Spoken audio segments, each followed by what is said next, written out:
नमस्कार दोस्तों, बाईजूस आईएएस हिंदी में आप सभी का स्वागत है।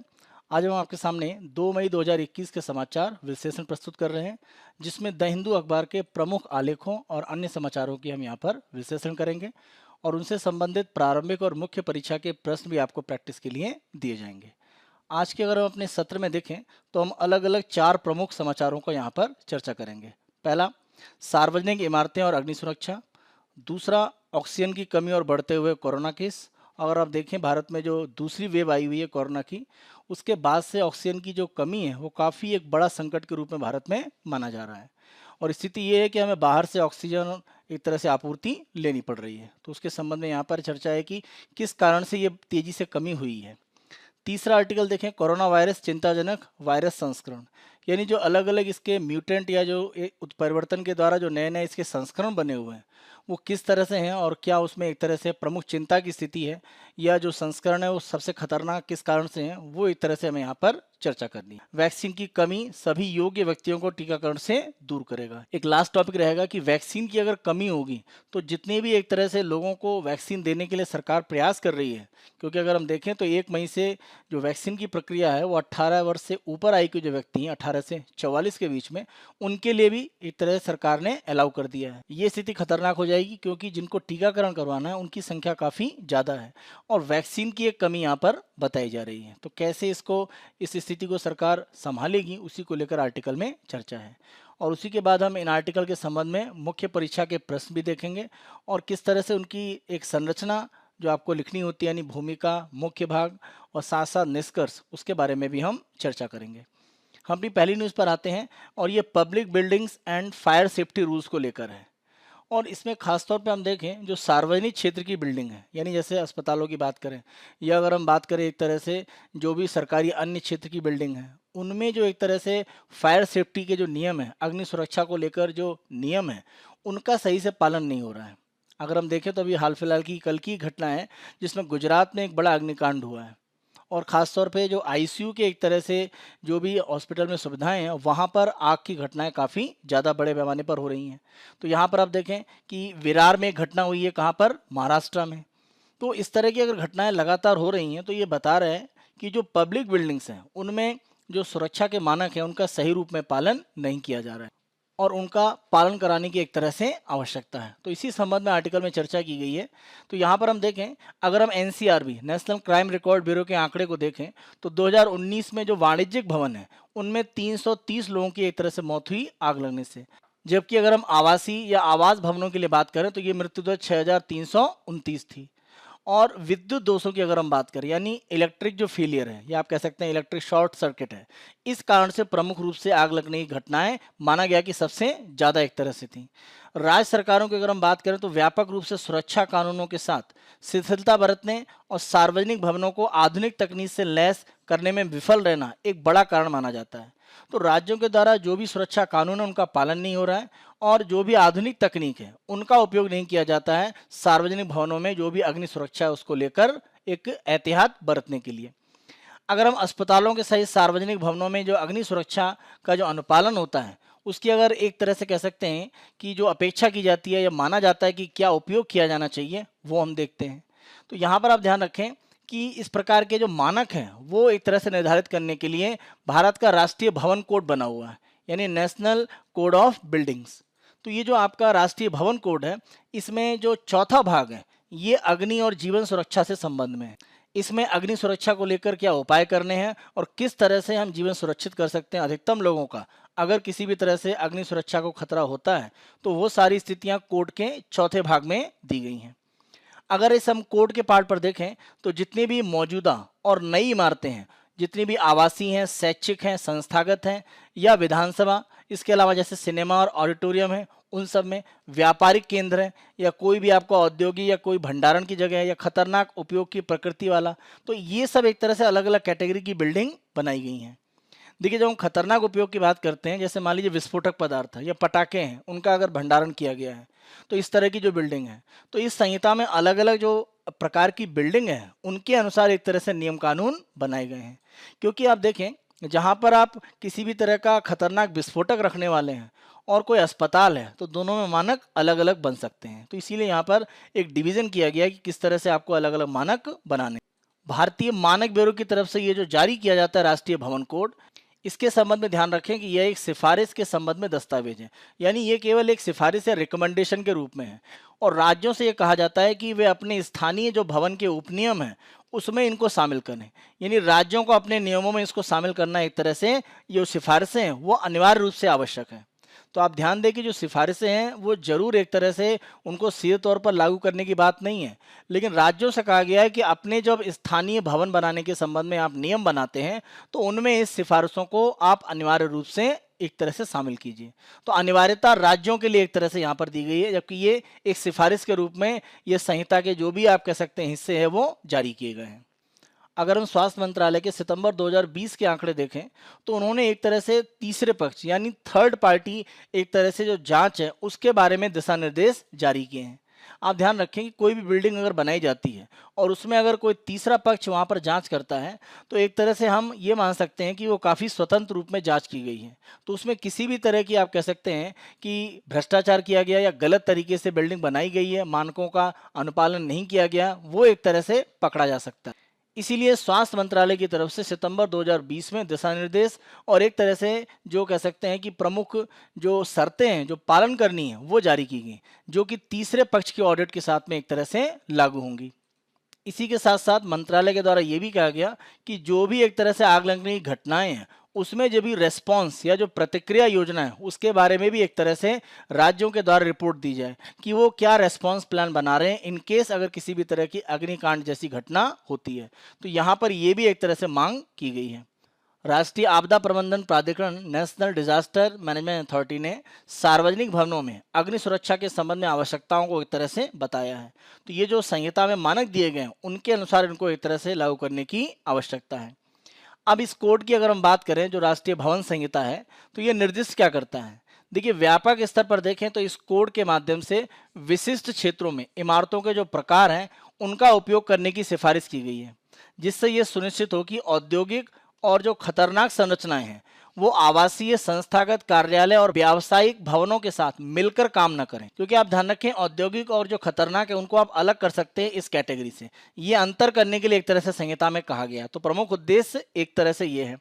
इसी के साथ साथ विशेष इमारतें जहां पर तकनीकी आवश्यकताएं होती हैं, जैसे अगर हम बात करें कि 9 मीटर से अधिक ऊंची मान लीजिए कोई बिल्डिंग है या 300 वर्ग मीटर से अधिक क्षेत्रफल है, तो उनके लिए विशेष तौर पर एक तरह से नियम बनाए गए हैं। तो वो भी इस संहिता में यहाँ पर दिए गए हैं।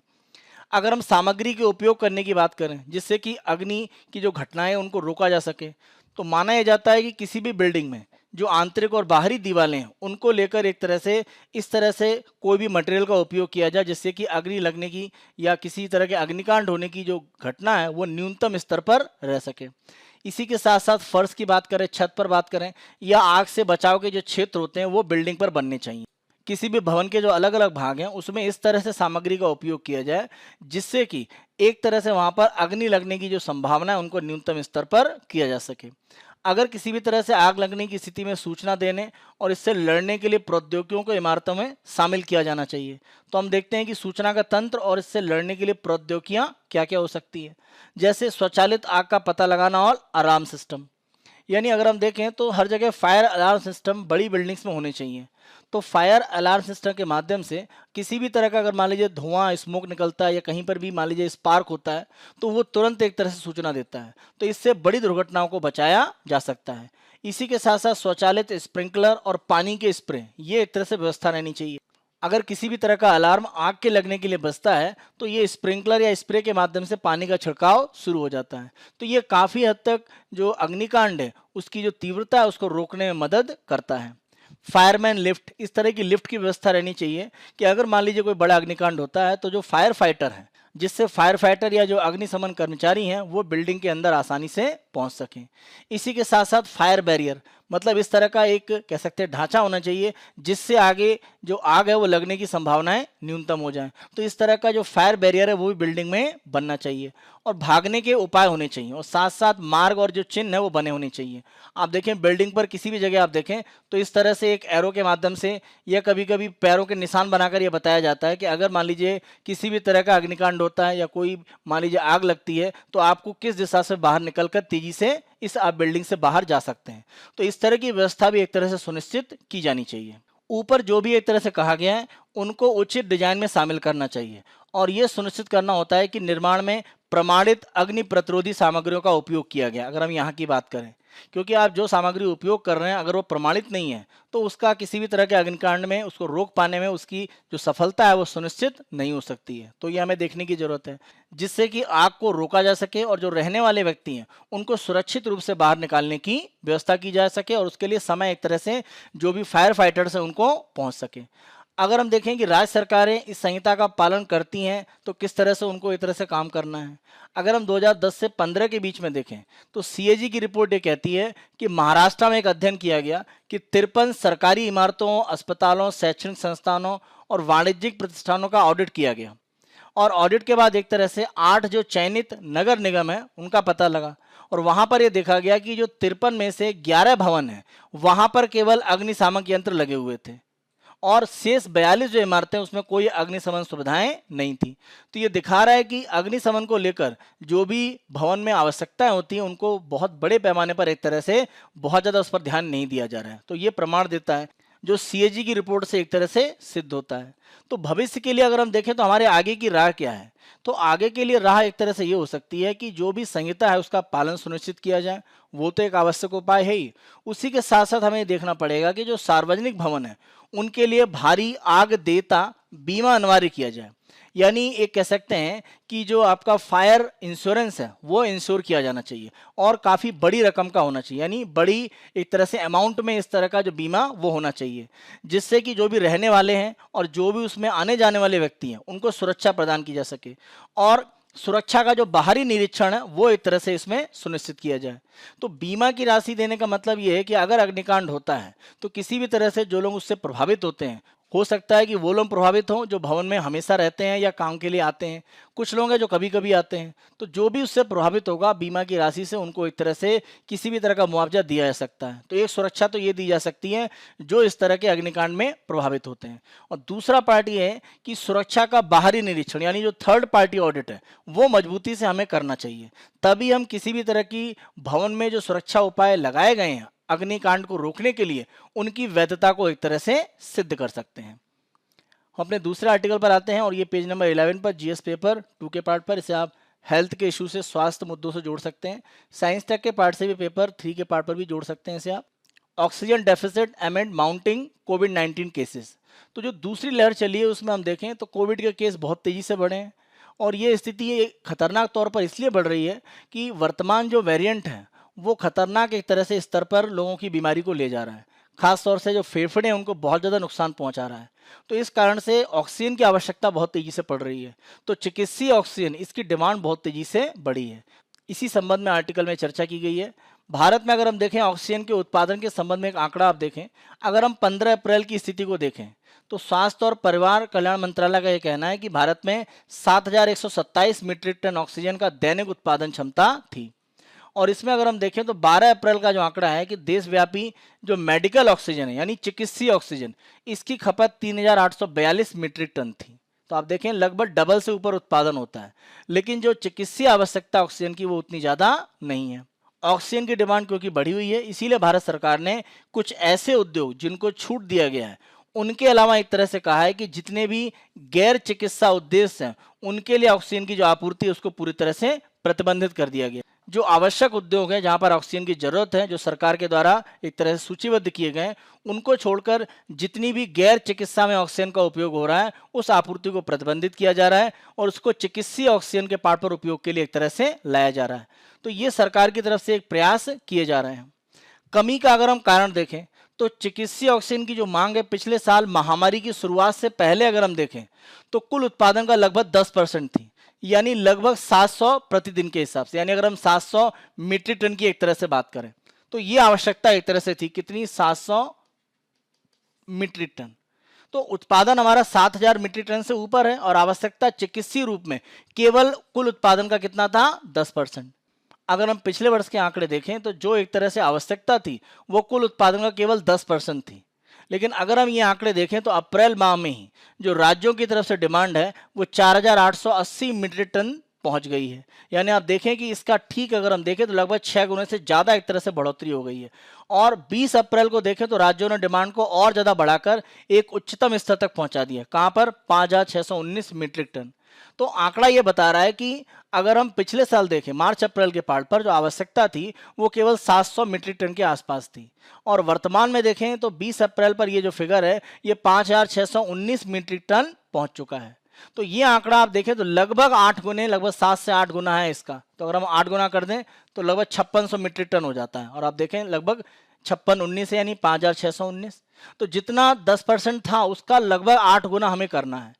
तो ये बहुत आसान नहीं है। तो आप ये समझें कि कोविड-19 की शुरुआत पिछले वर्ष जब हुई थी तब हमारे यहाँ चिकित्सीय ऑक्सीजन की बहुत आवश्यकता नहीं थी। लेकिन अगर हम देखें तो पिछले 12-13 महीने में सरकार को जो समय मिला उसमें एक तरह से ये प्रबंधन करने की एक आवश्यकता थी।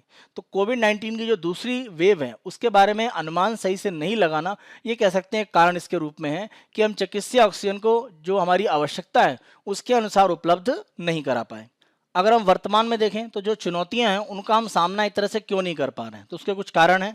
पहला अगर हम देखें तो महामारी से पहले स्वास्थ्य क्षेत्र की चिकित्सा ऑक्सीजन की एक बड़ी मात्रा की आपूर्ति या तो ऑक्सीजन सिलेंडर के रूप में की जाती थी जिसमें उच्च शुद्धता वाली गैस के रूप में ऑक्सीजन होती थी, या क्रायोजेनिक टैंकर के माध्यम से।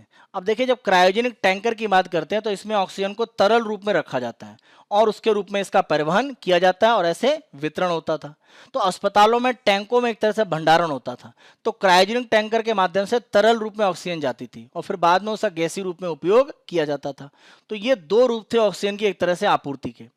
अब चिकित्सा के प्रकार सहित ऑक्सीजन के उत्पादन के लिए स्टैंड अलोन सुविधाएं अब तक भौगोलिक रूप से केवल पूर्वी, दक्षिणी और पश्चिमी भागों में ही उपलब्ध हैं। तो भारत में अगर हम ऑक्सीजन उत्पादन की क्षमता देखें तो प्रमुख रूप से भारत के पूर्वी राज्यों में, दक्षिणी और पश्चिमी भागों में है। यानी एक सीमित क्षेत्र में इसके उत्पादन होते हैं, सभी जगह पर इसका उत्पादन नहीं होता है। और भारत में हम देखें केवल 1224 क्रायोजेनिक टैंकर हैं जिनके माध्यम से लिक्विड जो ऑक्सीजन है उसका परिवहन किया जाता है। यानी जो लिक्विड मेडिकल ऑक्सीजन है उसका परिवहन केवल ये 1224 क्रायोजेनिक टैंकर करते हैं। अब सुप्रीम कोर्ट में एक तरह से भारत सरकार की तरफ से जो हलफनामा दिया गया है, जो एफिडेविट दिया गया है, उसमें यह कहा गया है कि गंभीर स्थानों पर त्वरित समय में चिकित्सा ऑक्सीजन ले जाने के लिए पर्याप्त वाहन नहीं है, क्योंकि क्रायोजेनिक टैंकर की जो संख्या है इसको आप बहुत तेजी से नहीं बढ़ा सकते हैं और परिवहन के साधन तेजी से आप बढ़ा पाएं ये उतना आसान नहीं है।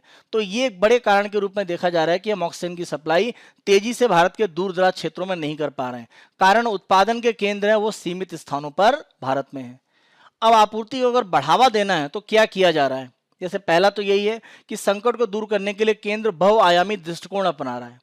यानी इसके लिए कई तरह के उपाय किए जा रहे हैं, केवल एक साधन पर निर्भरता नहीं है। जैसे अगर हम देखें तो केवल हम घरेलू क्षमता पर एक तरह से भरोसा नहीं कर रहे हैं। अगर हम देखें तो हमें विदेशों से भी एक तरह से ऑक्सीजन की आपूर्ति या क्रायोजेनिक टैंकर्स के माध्यम से ऑक्सीजन की आपूर्ति प्राप्त हो रही है, खासतौर से जैसे रूस से प्राप्त हुआ है।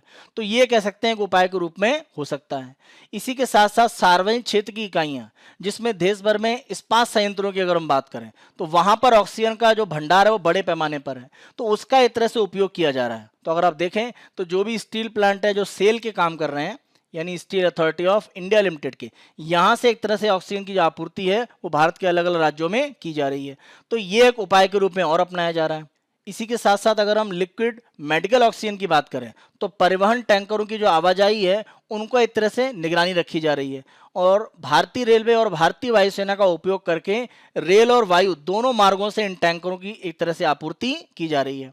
आप ध्यान रखें कि वायु मार्ग से जो इस तरह के आपके क्रायोजेनिक टैंकर हैं इनको बड़े पैमाने पर हम केवल खाली एक स्थान से दूसरे स्थान तक ले जा सकते हैं, क्योंकि ऑक्सीजन से भरकर इस तरह के जो टैंकर हैं वो वायुयान से नहीं जा सकते हैं, क्योंकि ये काफ़ी रिस्की हो सकता है, क्योंकि किसी भी तरह की दुर्घटना की संभावनाएं बनी रहती हैं। इसीलिए वायुसेना के द्वारा जो खाली टैंकर हैं वो एक तरह से क्रायोजेनिक टैंकर एक स्थान से दूसरे स्थान ले जा रहे हैं, उनको भरकर नहीं ले जा सकता, ये एक बड़ी समस्या है। तो ये उपाय कुछ सरकार की तरफ से किए जा रहे हैं और जैसा हमने देखा कि जो विदेशी मदद है उस पर सरकार एक तरह से वो भी हिस्सा एक तरह से प्राप्त कर रही है। तो प्रमुख रूप से दिक्कत ये है कि जो आवश्यकता थी, जिसके एक तरह से भारत में व्यवस्था हो सकती थी, लेकिन उसके संबंध में समय पर अनुमान नहीं लगा। इस कारण से हम वर्तमान स्थिति में जितनी आवश्यकता है वो ऑक्सीजन की सप्लाई नहीं कर पा रहे हैं, लेकिन अपनी क्षमताओं को बढ़ाकर सार्वजनिक क्षेत्र के माध्यम से और परिवहन के माध्यम से दूर दराज के क्षेत्रों में ऑक्सीजन की आपूर्ति को करके ये जो कमी है इसको एक तरह से हम पूरा कर सकते हैं। अगर हम petroleum explosive and safety organisation की बात करें, पेट्रोलियम और विस्फोटक सुरक्षा संगठन, तो ऑक्सीजन टैंकर के रूप में उपयोग के लिए ऑर्गन और नाइट्रोजन के टैंकर हैं उनको रूपांतरित किया जा रहा है। यानी ऑर्गन और नाइट्रोजन ले जाने के जो टैंकर हैं उनको ऑक्सीजन टैंकर के रूप में कन्वर्ट कर रहा है पेसो। तो ये काम किया जा रहा है। इसी के साथ साथ क्रायोजेनिक टैंकरों का जो उत्पादन है वो अतिरिक्त रूप में आगे बढ़ाया जा रहा है। मेडिकल ऑक्सीजन के लिए अलग से औद्योगिक सिलेंडर का जो उपयोग है वो करने की अनुमति दी जा रही है। यानी उद्योगों में जो आपके ऑक्सीजन सिलेंडर उपयोग किए जा रहे हैं उनका मेडिकल में भी उपयोग करने की सरकार अनुमति दे रही है। इसी के साथ साथ भारत सरकार के द्वारा 162 प्रेशर स्विंग एड्जॉर्प्शन है उनकी स्थापना की जा रही है, जिनको एक तरह से कहा जाता है PSA। तो ये जो उपकरण है ये क्या करते हैं, ये हवा से एक तरह से ऑक्सीजन का जो निर्माण है वो करने में सक्षम होते हैं। तो इस तरह के जो उपकरण उनको भी बड़े पैमाने पर स्थापित किया जा रहा है। तो इसके माध्यम से भी एक तरह से ऑक्सीजन की जो आपूर्ति है उसको एक तरह से नियंत्रित किया जा सकता है और जो आवश्यकताएं हैं भारत में उनको पूरा करने का प्रयास भविष्य में हो सकता है। हम अपनी अगली न्यूज़ पर आते हैं और ये भी एक तरह से कोविड के साथ में जुड़ी हुई है। Corona virus what are variants of concern, ये पेज नंबर 10 पर जीएस पेपर 2 में इसको आप ले सकते हैं हेल्थ के पार्ट से, और साथ में इसको आप पेपर 3 में साइंस टेक्स्ट से भी जोड़ सकते हैं। देखिए, वेरिएंट्स का मतलब है कि जो भी आपका कोविड-19 वायरस है उसके अलग अलग जो संस्करण बन रहे हैं वो काफ़ी खतरनाक है और वर्तमान में जो आपके नए संस्करण हैं उन्हीं में एक तरह से हमें देखना है कि किस तरह से वहाँ पर चिंता की स्थिति ज़्यादा है। तो आप ध्यान रखें कि ये एक RNA वायरस है। कौन सा? अगर हम कोविड-19 की बात करें, इनमें DNA वायरस की तुलना में त्रुटि प्रवणता ज़्यादा होती है, यानी इसमें एक तरह से ज़्यादा परिवर्तन होने की संभावनाएं रहती हैं। तो यहाँ पर जो कोविड-2 का वायरस है वो एकल एक तरह से RNA यहाँ पर आपका इसका जीनोम है और इसमें उत्परिवर्तन यानी म्यूटेशन इसकी संभावनाएं बहुत अधिक हैं, यानी तेजी से यह अलग अलग तरह के परिवर्तन करता है। इसीलिए इसके कई वेरिएंट या कई इसके जो संस्करण है उनका निर्माण हुआ है। विश्व स्तर पर अगर हम देखें तो 1 मिलियन या 10 लाख के आसपास जो जीनोम है उनका एक तरह से अनुक्रमण किया जा चुका है, यानी इनकी जो जीन है उनकी सीक्वेंस क्या है, उनका अनुक्रम क्या है, उसके बारे में एक तरह से जानकारी इकट्ठा की गई है। तो ये 10 लाख इस तरह के जो आपके अनुक्रमण है वो अब तक तैयार किए जा चुके हैं। तो ये जो आपका कोविड-19 का वायरस है उसके संबंध में अलग अलग तरह की सूचनाएं देने में सक्षम होता है। और वेरिएंट ऑफ कंसर्न, देखिए VOC का मतलब रहता है, वेरिएंट मतलब अलग अलग जो संस्करण बन रहे हैं और कंसर्न मतलब चिंता। तो अलग अलग जो संस्करण कोविड-19 के बन रहे हैं उसमें प्रमुख चिंताएं क्या हैं वो एक तरह से हमें पहचानने की आवश्यकता है।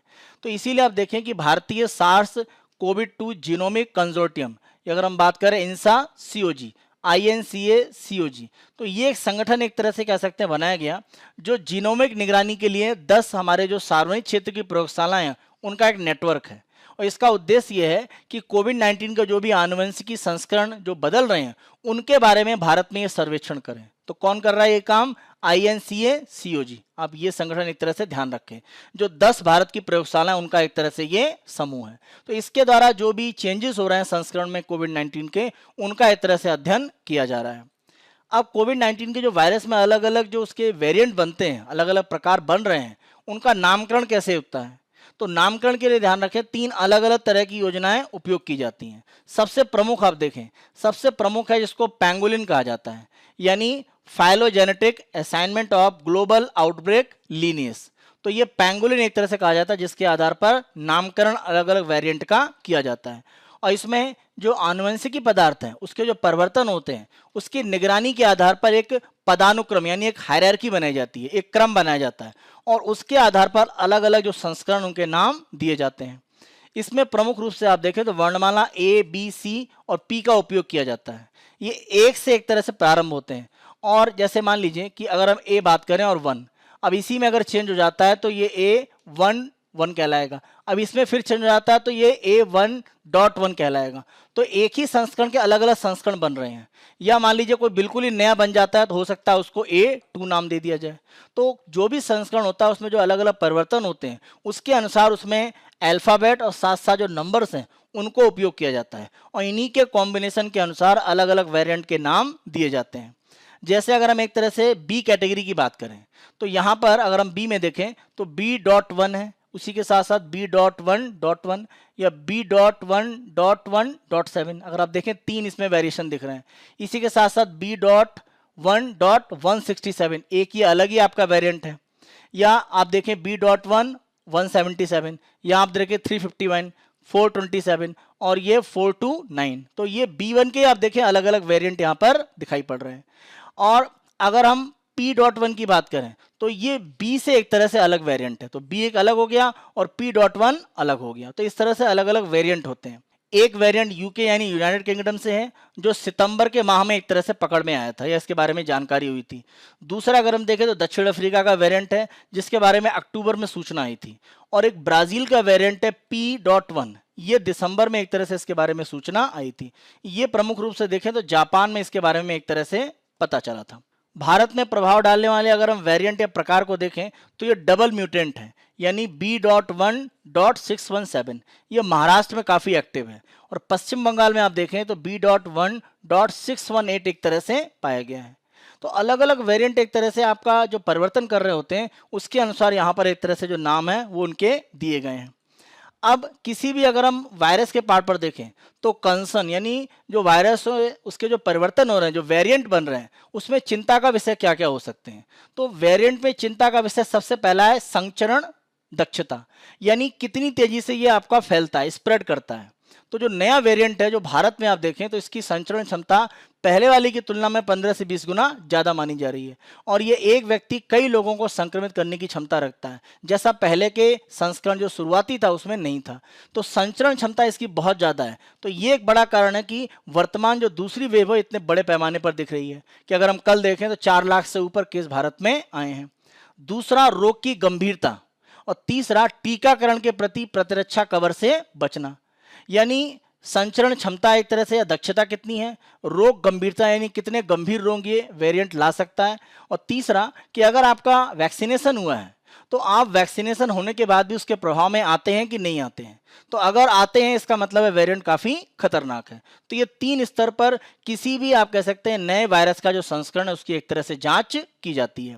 गंभीर जानलेवा बीमारी पैदा करने की क्षमता के संबंध में यूके प्रकार सबसे खतरनाक है और दक्षिण अफ्रीका और ब्राजील के जो वेरिएंट्स हैं उसमें बहुत ज्यादा कह सकते हैं परिवर्तन ऐसा सच नहीं है।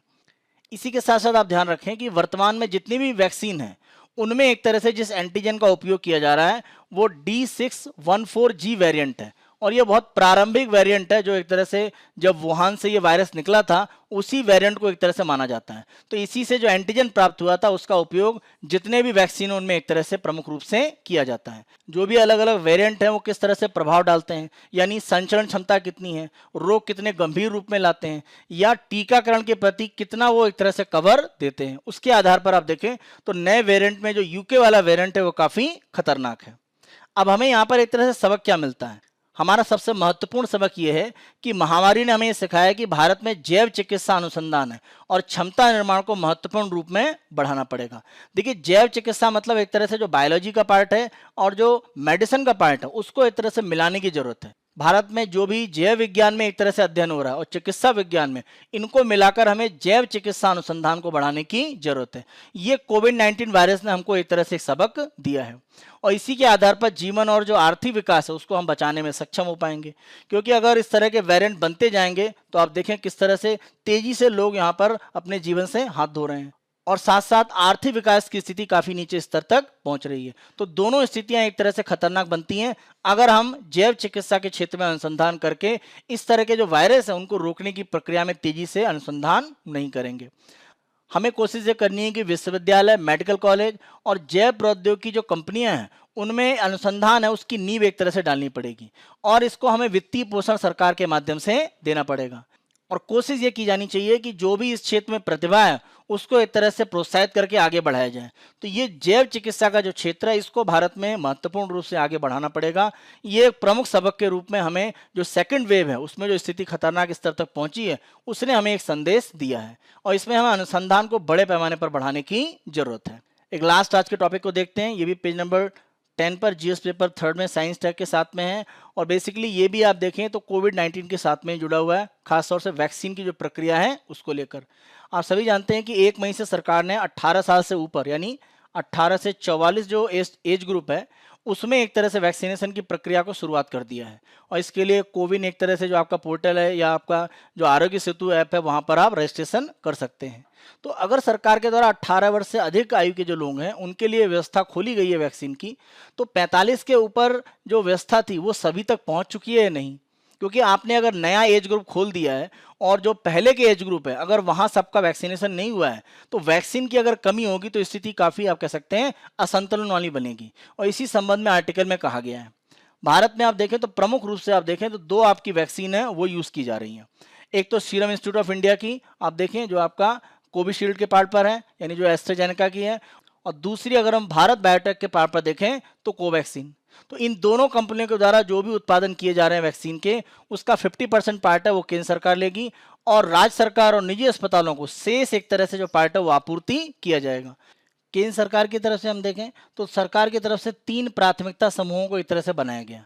पहले स्वास्थ्यकर्ता यानी जो भी एक तरह से जो स्वास्थ्य कर्मी उनकी अगर हम बात करें, चाहे डॉक्टर की बात करें, नर्स की बात करें, वार्ड बॉय, जो भी एक तरह से अस्पतालों में कार्य करने वाले हैं वो सारे स्वास्थ्य कर्मी यहाँ पर लिए गए हैं। उसके बाद अगर हम देखें तो फ्रंटियर जो वॉरियर्स माने गए हैं यानी एक तरह से आप कह सकते हैं कि जो भी जैसे अगर हम एम्बुलेंस सेवा की बात करें या जो भी मेडिकल स्टोर है तो इस तरह की जो आपके सीमावर्ती कार्यकर्ता हैं जो सरकारी संस्थान या हॉस्पिटल के साथ जुड़े हुए हैं उनको फ्रंटियर वॉरियर्स के रूप में मानकर वहां पर उनको भी एक तरह से आगे माना गया। इसमें आप सुरक्षा कर्मियों को और साथ साथ जो स्वच्छता के साथ जुड़े कर्मचारी हैं उनको भी शामिल कर सकते हैं, तो वो दोनों भी फ्रंटियर वॉरियर्स के रूप में माने गए। और 45 वर्ष से अधिक आयु के जो लोग हैं सरकार की तरफ से 300 मिलियन एक तरह से लोगों को मुफ्त में टीकाकरण की बात की गई है, जो ये 3 प्राथमिकता समूह है। अगर हम प्रति व्यक्ति 2 खुराक देखें तो ये लगभग आपका जो 300 मिलियन लोग हैं इनको 600 मिलियन खुराकें एक तरह से दी जाएंगी। अगर हम 1 मई और 16 जनवरी जब शुरुआत की गई थी उसके बीच में एक तरह से देखें तो केवल 160.37 मिलियन खुराकें दी गई हैं। इसमें से 120.5 मिलियन आप देखें तो पहली खुराक वाले हैं और शेष ने दूसरी खुराक ली है। केवल 2.7% ऐसे हैं जिनको पूरा टीकाकरण यानी दोनों डोज दी जा चुकी है और 12.9% ऐसे हैं जो केवल एक खुराक लिए हैं। तो अगर हम 3 प्राथमिकता वाले जो 300 मिलियन लोग हैं उनको पूरा कवर करने की बात करें तो लगभग कम से कम 450 मिलियन खुराक की मुफ्त में एक तरह से देने की आवश्यकता पड़ेगी।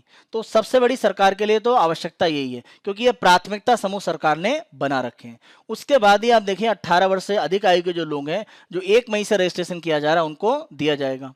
वर्तमान में अगर हम देखें तो केवल 6 राज्य हैं, महाराष्ट्र, राजस्थान, उत्तर प्रदेश, छत्तीसगढ़, गुजरात और उड़ीसा, जिन्होंने 1 मई से जो 18 से 44 आयु वर्ष है उसमें एक तरह से वयस्कों को टीकाकरण करने के लिए कम मात्रा में टीके एक तरह से प्राप्त किए हैं। तो आप देखें केवल 6 राज्यों ने अभी इसे प्राप्त किए हैं। तो पूरा टीकाकरण जो अभियान है वो एक सीमित समय पर और सीमित एक तरह से स्थिति में रहेगा और 6 राज्यों में अगर हम देखें तो कुछ जिलों में इसको लाया जा रहा है, तो इसीलिए सर्वव्यापी रूप में किया जा रहा है, तो ऐसा अभी नहीं है। सीरम इंस्टीट्यूट की अगर हम बात करें तो उनका मानना है कि 1 महीने में वो 60 से 65 मिलियन खुराकों का उत्पादन कर रहे हैं और जून जुलाई तक एक तरह से वो स्थिति चलती रहेगी और जून जुलाई में माना जा रहा है कि वो 100 मिलियन खुराक की जो क्षमता है वो मासिक रूप में प्राप्त कर लेंगे। इसी तरह से अगर हम भारत बायोटेक की बात करें तो वहां पर आप देखें तो सितंबर तक कोवैक्सीन का जो उत्पादन है वो 10 मिलियन खुराक से बढ़कर 100 मिलियन खुराक तक हो जाएगा और जुलाई अगस्त तक 7 से 6 गुना एक तरह से वृद्धि होने की उम्मीद है। तो यहां देखें जुलाई अगस्त सितंबर तक की स्थितियां मानी जा रही हैं कि उत्पादन बढ़ेगा और सप्लाई इन्हीं को करना है, इसीलिए माना जा रहा है कि जो आवश्यकता है और जो सप्लाई है उसमें एक बड़ा गैप बन जाएगा।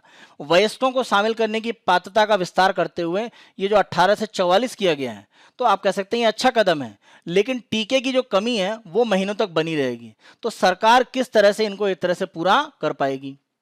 अगर हम केवल 29 अप्रैल की बात करें तो उसी दिन 20.45 मिलियन लोगों ने पंजीकरण किया है, और केंद्र सरकार ने 50% आपूर्ति प्राप्त करने के लिए एक तरह से व्यवस्था की है और राज्य सरकारें शेष 50% आपूर्ति इन संस्थानों से प्राप्त करेंगी। तो अब राज्य सरकार जो 50% प्राप्त करेंगी तो राज्यों में एक तरह से आपस में कंपटीशन होगा और ये स्थिति कह सकते हैं कि कहीं ना कहीं इस स्थिति को बहुत ज़्यादा अच्छे रूप में आगे नहीं बढ़ाएगी, क्योंकि जो राज्य तेजी से पेमेंट कर पाएंगे, भुगतान कर पाएंगे, वो एक तरह से प्राप्त कर सकते हैं और कुछ राज्य इसमें पिछड़ेंगे। तो सभी को टीकाकरण की जो प्राथमिकता है और आयु समूह के अनुसार जो टीकाकरण देने की बात है वो एक तरह से तय होना चाहिए। अगर ऐसी स्थिति आएगी तो कुछ ना कुछ असंतुलन बनेगा, तो उसको रोकने की आवश्यकता है। और ध्यान रखें कि दैनिक मामले अगर हम देखें तो अभी अगर हम 30 अप्रैल का आंकड़ा देखें तो 4 लाख के ऊपर जा चुका है। तो ये स्थिति दिखा रही है कि लोगों का जो वैक्सीनेशन है वो बड़े पैमाने पर करने की जरूरत है। तो हम यहाँ पर जो उत्पादन क्षमता है और जो मांग है उसमें एक बैलेंस आने वाले समय में अगर बना पाए, सभी को वैक्सीनेशन की जो प्रक्रिया है वो आसानी से हम कर सकते हैं।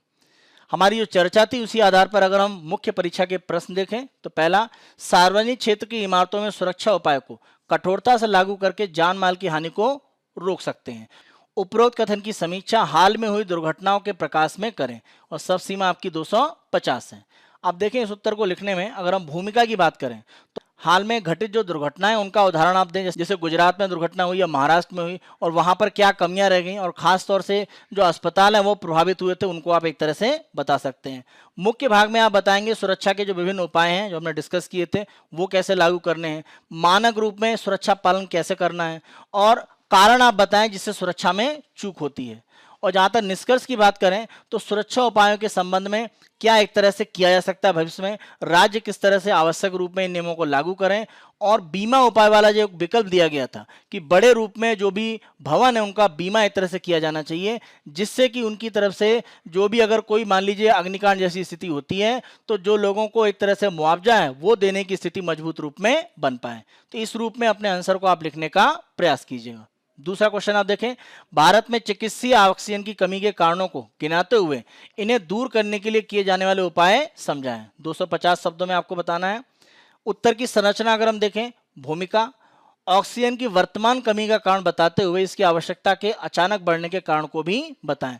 तो भारत में आप बता सकते हैं कि जैसे कोविड-19 शुरू हुआ था तो जितना उत्पादन था उसका 10% ही चिकित्सा में उपयोग किया जाता था और आज अगर हम देखें तो जो दूसरी वेव है उसमें एक तरह से जो मांग है वो तेजी से बढ़ी है। तो बड़ा कारण यह है कि हमारा चिकित्सीय ऑक्सीजन का उपयोग कम था, अचानक मांग बढ़ी है तो हम जो अंतर है उसको पूरा नहीं कर पा रहे हैं। तो ये आप भूमिका में बता सकते हैं।